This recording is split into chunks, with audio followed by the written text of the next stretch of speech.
أطلقنا 64 صاروخ على مقرات قوات التحالف في السعودية. سقط أحد هذه الصواريخ على ثكن لمنام الضباط الأمريكان وقتل حوالي 39 ضابط. طبعا هاي الأرقام قد ما صدقوها، والإسرائيليين خففوا كثيرا من آثار الصواريخ العراقية.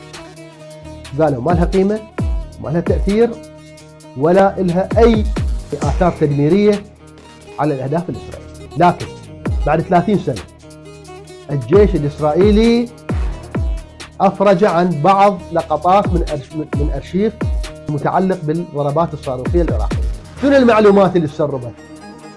قالوا، وهذه نشرت بعضها في الموقع الرسمي لجريدة يدعوات أحرونوت الإسرائيلي. مجمل اللقطات والمعلومات مو كلها طبعا، بعضها طلعت. اولا، الاسم المشفر للضربات الصاروخيه على اسرائيل الافعى.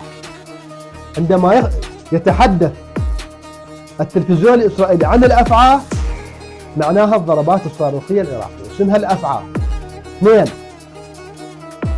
التقارير والفيديوهات كشفت عن مقتل 74 مواطن اسرائيلي، عن جرح 230 شخص أو مواطن إسرائيلي بين عسكري ومدني، وتدمير 7444 وحدة سكنية، ودخول أكثر من مليون إسرائيلي إلى الملاجئ. طبعا بوقتها لازم يهونون، لازم يقولون ما لها قيمة. وهذه ما لها قيمة، هذه ما لها قيمة. يعني الإعلام الإسرائيلي تعاطى معه الإعلام العالمي.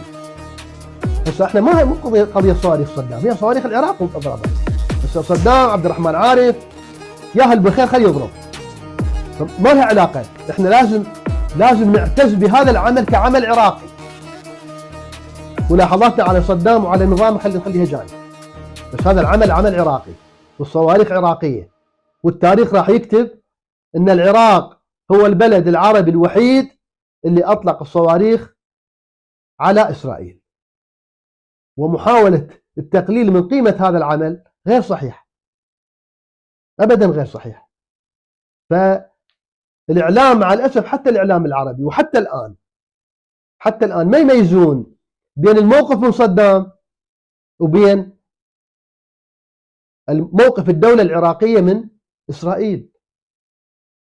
يعني حتى الآن يعني أكثر الشعوب اندفاعا للدفاع عن القضية الفلسطينية الشعب العراقي.